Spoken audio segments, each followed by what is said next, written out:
안녕하세요. 셀리김 회계사입니다. 오늘은 페이롤, 텍스, 즉 고용세에 대해서 알아보기 위해 엄기욱 회계사님 모셨습니다. 안녕하세요. 안녕하십니까, 엄기욱입니다.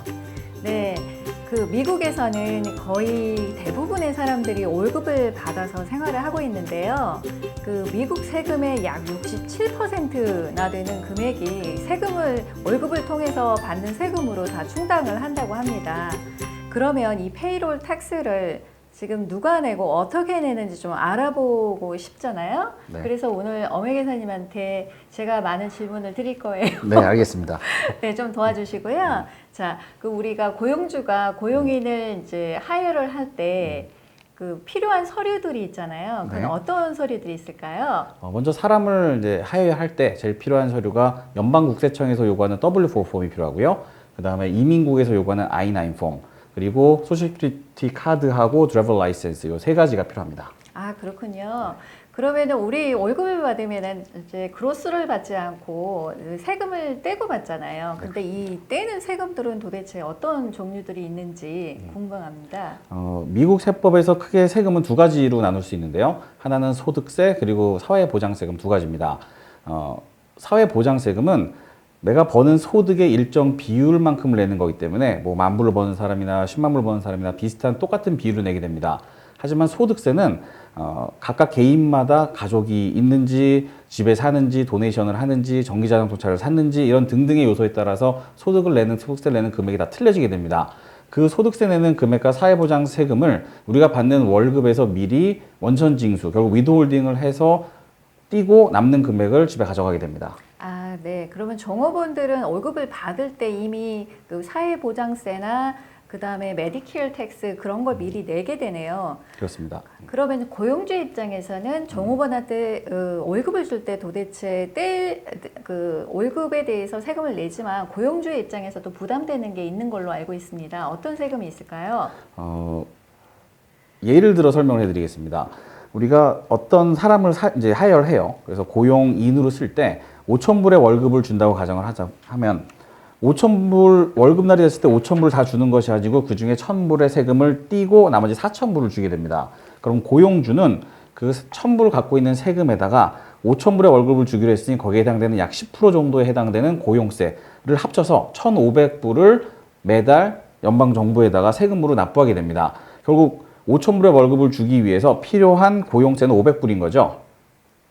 네, 그러면은 고용주 입장에서는 월급 빼고 엑스트라로 들어가는 금액이 약 10% 정도라고 생각을 하면 되겠네요. 이제 10%를 넘지 않게 됩니다. 네, 사실 10%라고 하더라도 고용인에게 주는 월급에 또 페이롤 텍스를 내게 되고 거기에 따라서 종업원 상해보험 같은 것도 내게 되기 때문에 고용주로서는 부담이 굉장히 많지 않을 수 없습니다. 그래서 이거를 줄이기 위해서 여러 고용인들이, 그러니까 고용주께서 프리랜서라든지 컨트랙터를 하이어를 하는 경우가 있어요. 그러면은 이 월급을 받는 종업원과 프리랜서의 차이점은 어떻게 되나요? 네. 결의가 상당히 많이 드는 질문인데, 이제 필요해서 사람을 쓰게 되니까 말씀하신 것처럼 인플로이로 하게 되니까 고용 세금도 부담을 해야 되고, 상해 보험도 내야 되고, 어떤 뭐 각종 식데이라든가 할리데이 페이 뭐 이런 각종 베네핏을 줘야 됩니다. 이런 비용들이 들어가기 때문에 고용주들 입장에서는 가능하다면은 이 모든 직원들을 독립계약자, 프리랜서 아니면 컨트랙터식으로 다 돌려서 쓰고 싶죠. 그럼 아무래도 비용이 줄어들 테니까. 맞아요. 네. 그런데 정부 입장에서는 반대로 세수가 그럼 줄어들게 되죠. 내는 세금이 줄어드니. 그래서 어떤 타이트한 룰을 만들어서 실제 독립계약자에 해당되는 사람이 아니면 전부 다 고용인이다. 고용인으로 고용세를 내야 된다라는 규정을 만들었습니다. 가장 대표적으로 고용인과 독립계약자를 나누는 기준은 독립계약자일 경우에 본인의 툴을 가지고 본인의 라이센스, 본인의 보험, 그리고 본인의 직장에서 본인이 원하는 시간에 본인의 컨트롤하에서 일을 하는 사람들이 독립계약자예요. 정부가 정해놓은 어떤 큰 리스트가 있는데 그 리스트에 해당이 하나라도 되는 사람이라면 이분 사람들은 독립계약자가 아니고 다 고용인이 되는 거죠. 더 큰 예로 어떤 A라는 사람이 실제 자기 보험을 가지고 자기 작업 장소에서 자기 툴을 가지고 일을 한다고 가정을 해봤을 때, 하지만 이 사람이 이 계약을 맺을 당시에 일주일에 2번은 내가 월요일, 수요일은 매일 9시부터 3시까지 가서 일을 해야 된다라는 계약 조건을 맺었다고 가정을 해보자고요. 이 사람은 나머지 날들은 자기 원하는 대로 일하는 독립계약자 맞지만 그 이틀 동안은 종업원으로서 일하는 종업원이 됩니다. 그래서 결국은 결론적으로 이 사람은 독립계약자가 되지 못하고 고용주로부터 하여된 고용인으로 카운트가 됩니다. 예. 그러면은 거의 대부분의 지금 일하고 있는 분들이 사실 컨트랙터보다는 고용인이라고 정의를 내리는 게 더 맞겠네요. 그죠? 실제 독립계약자가 아니라면 그렇게 될 확률이 높습니다. 예, 그렇습니다. 이 종업원들을 하이어를 해서 주는 그 월급이랑 텍스가 많다 보니까 종업원의 입장에서도 사실 부담이 돼요. 종업원 말고 이제 고용인도 부담이 되지만 그래서 이 종업원들이 그 회사를 취직할 때 그 캐시로 받을 수 있느냐 그런 질문도 꽤 많은 걸로 알고 있는데 만약에 고용인이 캐시로 받게 되면 어떤 문제가 되나요?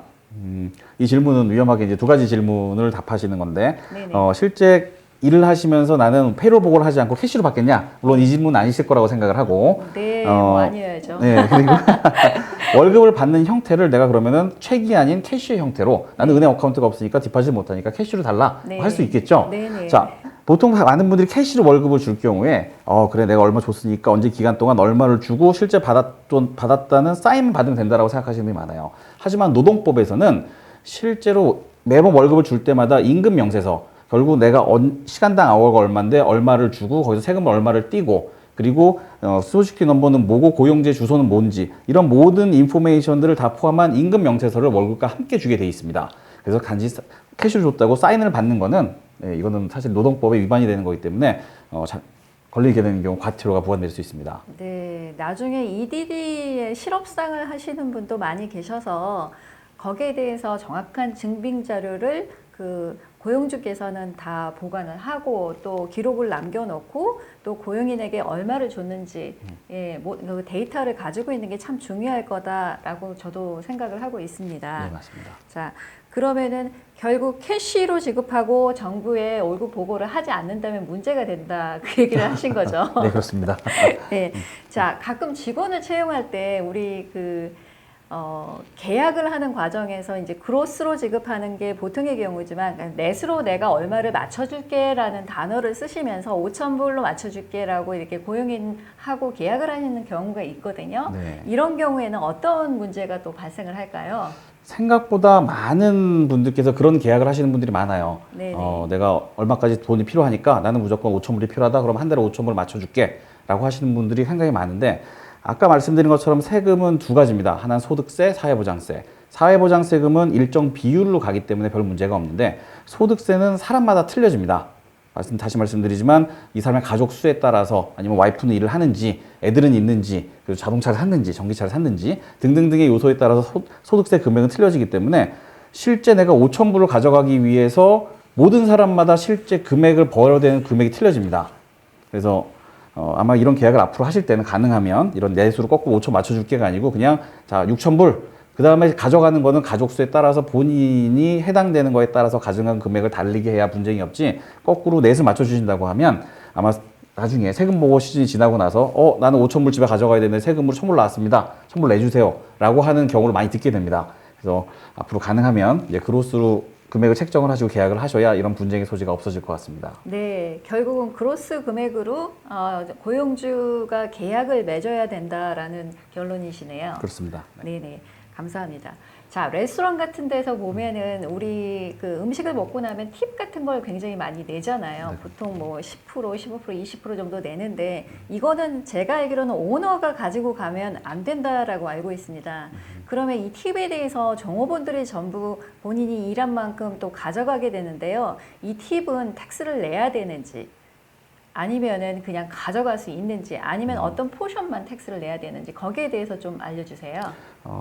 팁은 모든 분이 아시겠지만 손님들이 와서 고용주한테 주는 것이 아니고 고용인들한테 수고했다고 이제 서버들한테 주는 돈이죠. 네네. 자, 이 돈은 고용인들은 이 돈을 팁이라는 걸 전혀 터치할 수 없습니다. 이건 고용인한테 준 게 아니고 고용주가 아니고 고용인들한테 준 거기 때문에 그 서버들한테서만 다 나눠 가져야 되는 돈이고요. 네. 자, 그런데 정부 입장에서는 어쨌든 서버들이 실제로 일해서 버는 소득이에요. 모든 근로소득에 대해서 정부는 소셜 시큐리티 텍스라는 거를 납부하도록 만듭니다. 따라서 팁은 우리가 소득세뿐만이 아니라 사회보장 세금을 내야 되는 소득으로 간주됨으로써 같이 사회보장 세금을 월급과 함께 내야 합니다.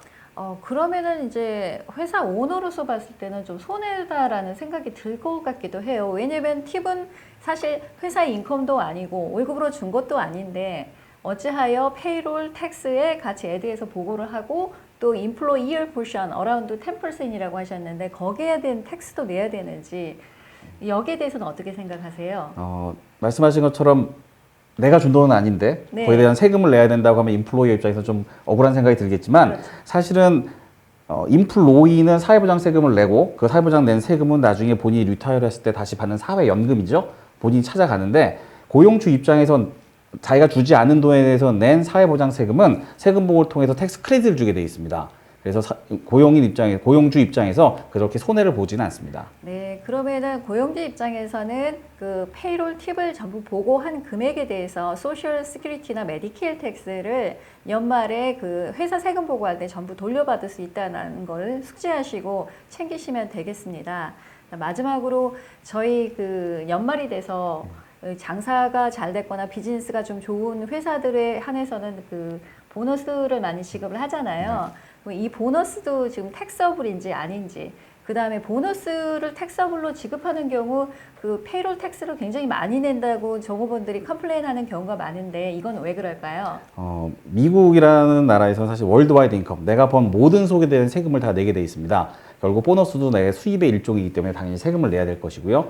단 이거는 사실 테크니컬한 이슈인데 보너스 일반 한 달에 매달 10,000불을 버는 사람이 예를 들어 50,000불의 보너스를 받았다라고 했을 때 이 페이롤을 프로세스하는 과정에서 매달 10,000불, 1년에 120,000불을 버는 소득이 아니고 보너스 50,000불, 매달 50,000불을 벌어서 1년에 600,000불을 버는 사람이라고 페이롤 프로세스가 간주하게 돼요. 그러다 보니까 세금을 더 많이 떼게 되고 또 고용주 입장에서는 어쨌든 보너스를 주는데 그 뛴 돈에 대해서 세금을 또 낸다고 하니 인플로이 입장에서 기분이 안 좋잖아요. 네. 그래서 그냥 세금을 다 많이 일반인 월급보다 더 많이 주게 되고 그거에 대한 세금을 더 많이 떼게끔 함으로써 편안하게 나중에 월급 가져간 돈이 실제 보너스처럼 느껴지도록 하는 것도 있습니다. 네. 그래서 추가로 더 내야 되는 건 아니고요. 네. 그냥 더 많은 세금을 위드홀드 하니까 나중에 세금 보호를 통해서 더 많이 낸 세금을 다시 정산받고 돌려받게 되니까 사실 더 좋죠. 보너스도 받고 세금 리펀드 많이 받게 됩니다. 네, 결국은 그 세금을 그 매달 그 월급에서 공제하는 거가 그 파이널 넘버가 아니고 에스티메이트로 내기 때문에 그 개인 세금 보고 할 때 더 냈으면 돌려받고 또 덜 냈으면 그 차액만큼 더 내는 그런 시스템이 되겠네요. 그렇습니다. 네, 오늘 그 페이롤 텍스에 대해서 많은 말씀 나눠주시고 소중한 그 정보 공유해주신 우리 엄기욱 회계사님 너무 감사드리고요. 감사합니다. 네, 앞으로도 저희 KACPA 많이 그 애청해 주시면 좋은 정보 또 고용주가 꼭 알아야 되는 정보 같이 나누는 시간 갖도록 하겠습니다. 감사드립니다.